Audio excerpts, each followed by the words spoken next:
You ever stand so close to fire that you can feel your old life melting away? That night, I didn't light the flames to destroy. I lit them to finally see the truth. Because sometimes, you don't really know who you are until everything around you starts to burn down. My name's Rian.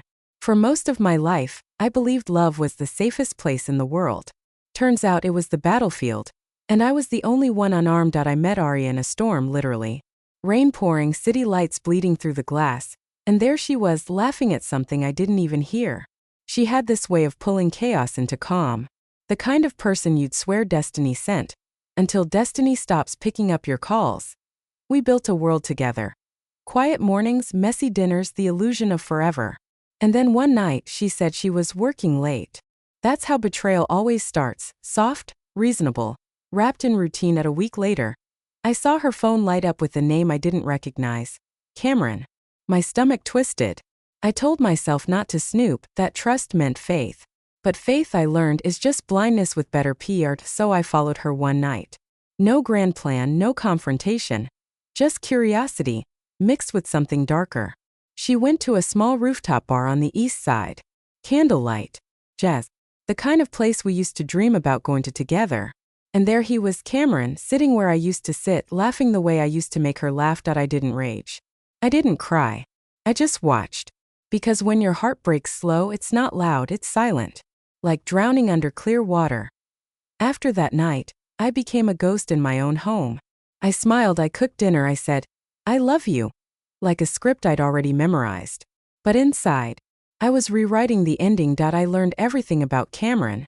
Where he worked, where he parked, what time he took his coffee.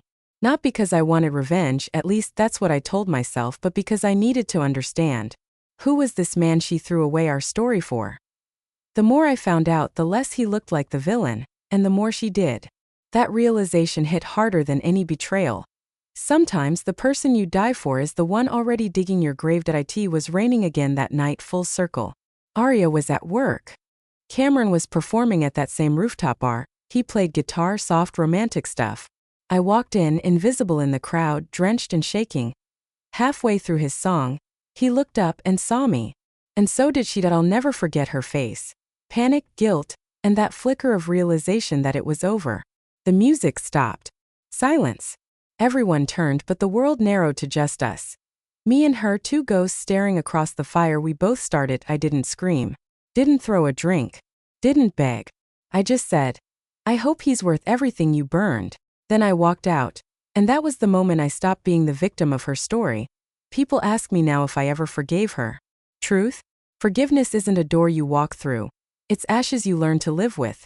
Sometimes I replay that night in my head, not because I miss her, but because I miss who I was before her. The version of me that still believed in forever. If you've ever loved someone who tore you apart from the inside out, then you know the scariest part isn't losing them. It's realizing you may never get yourself back. So here's my question for you. Would you rather live with the truth that breaks you? Or the lie that keeps you warm? Tell me in the comments, because maybe, just maybe, you've been there too.